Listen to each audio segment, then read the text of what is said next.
In this video, I would like to show you how to play the song Only Human by the Jonas Brothers. And in this is going to be our band version for the piano players. So we are showing you how to play something that works well if you have a drummer, a bass player, and hopefully a singer that you can play with. So let's start with the right hand. The right hand is going to be 3 different chords. Pretty much the whole song only has 3 different chords. It's going to be D, F, A. That's a D minor. Fingers 1, 3, and 5. Then C major, C, E, G. So fingers also 1, 3, and 5 by moving your hand a little bit to the left. And the third one is going to be B flat, D, and G. Now to do that one, I recommend a little bit going on the inside of the piano, and definitely try to do D with finger 2, because this is a bigger spread than trying to do it with 3. So depending on your age, but I think it's probably best to try to do it with finger 2. So B flat, D, and G. Now the first 2 are going to be played twice. Second one also twice, and then the third one 4 times.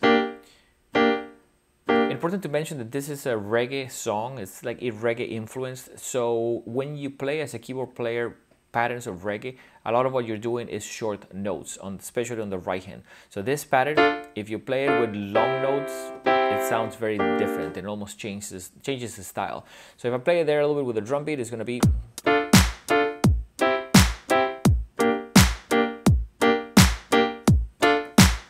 Now, of course, I'm going there super fast. If you have a way to play with drum beats or a metronome, slow it down and play it first slowly.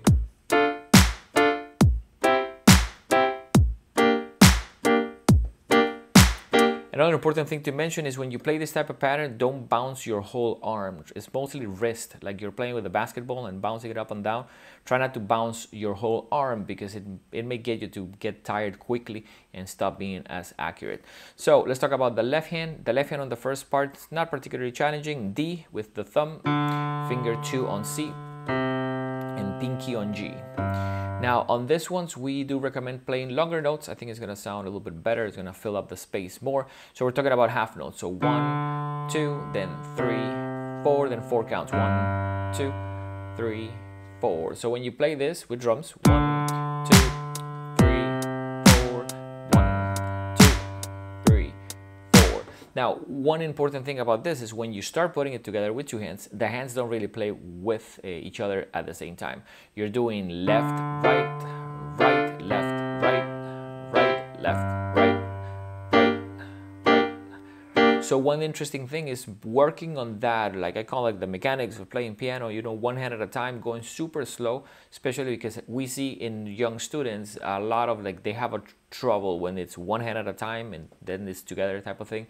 So you'll be doing a little bit of that on this. So I was talking to one of my students yesterday. I was telling him it's really good if you can count. So when you count, you can probably count to 8, and you're gonna play only when you say even numbers.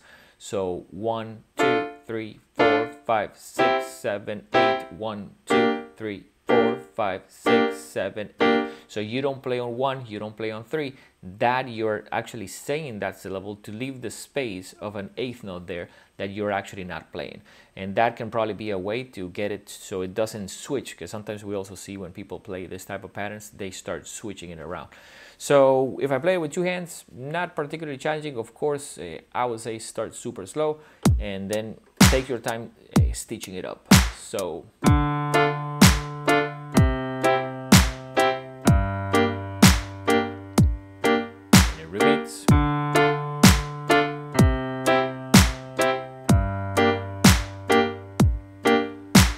Now, one thing that we like to mention about this is if you can only do it with 1 hand, that's okay, especially for our band program. Sometimes you don't have a lot of time. You may just need to do it with 1 hand, and that's perfectly okay, especially because part of the way that the bands work is you have the continuous challenge that maybe from 1 week to the other, you can try to put it together with 2 hands. But the goal is to not be left out and to be able to show up to rehearsal and be able to play something, even if it's simplified. So let's jump into the second part. The second part is the chorus. What I played there before, that covers pretty much the verses of the song. In the chorus, you're going to be doing a little melody line. The melody line is this.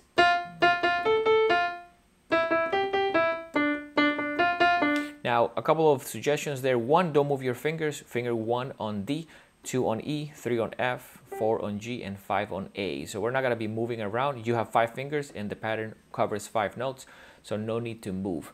Now I'm doing F, F, F, A, F, then a little blank space there, a rest, it's an 8th note rest, then E, E, E, G, G, E. So it's almost like you're playing multiple notes, I guess multiple times, but keep in mind that you're doing almost one finger and skipping a key and then another finger. So,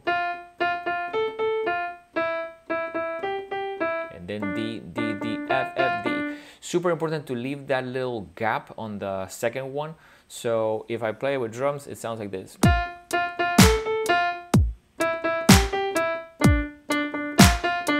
And I'll play it again.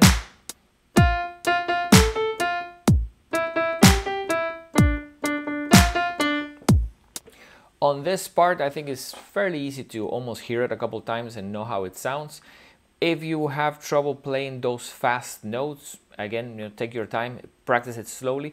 One thing that we definitely recommend is don't bounce your hand, because it can get you out of position and then it will be harder to play it correctly. Now, if I put it together with both hands, what's interesting about this is the left doesn't change, it's the same as before, but you're gonna have a couple of moments in which you are playing together and then you're not playing together. So let me show you what I mean. It starts with both hands at the same time. Then I play the C by itself on the left hand. And then I do these two keys together, G and D.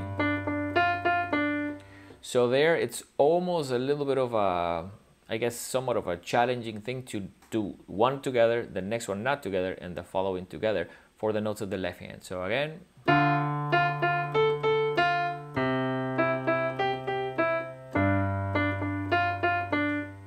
We recommend to probably play it with just one hand, and remember that in the settings of YouTube you can slow down any of our videos, so you can take it, listen to it slowly, play it slowly. You can even slow down the original recording too and play it slower, so you have a chance to practice and to not have the speed be too overwhelming.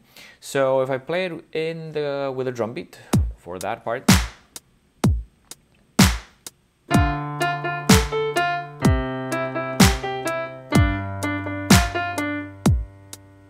As with any song, of course, it may take time. I think almost every song to me it almost brings a little lesson, and there's things to learn from anything that you're trying to work.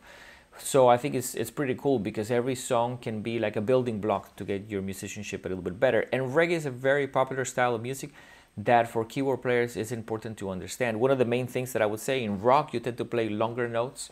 Also in ballads and music that it's a little bit more, I guess, calm. In reggae, the music tends to be fairly short, because that's part of what makes it almost danceable, and it gives it a little bit of energy. One of the main things is you're playing a lot of upbeats, which sometimes as a keyboard player is important to count so you don't lose track of where they are.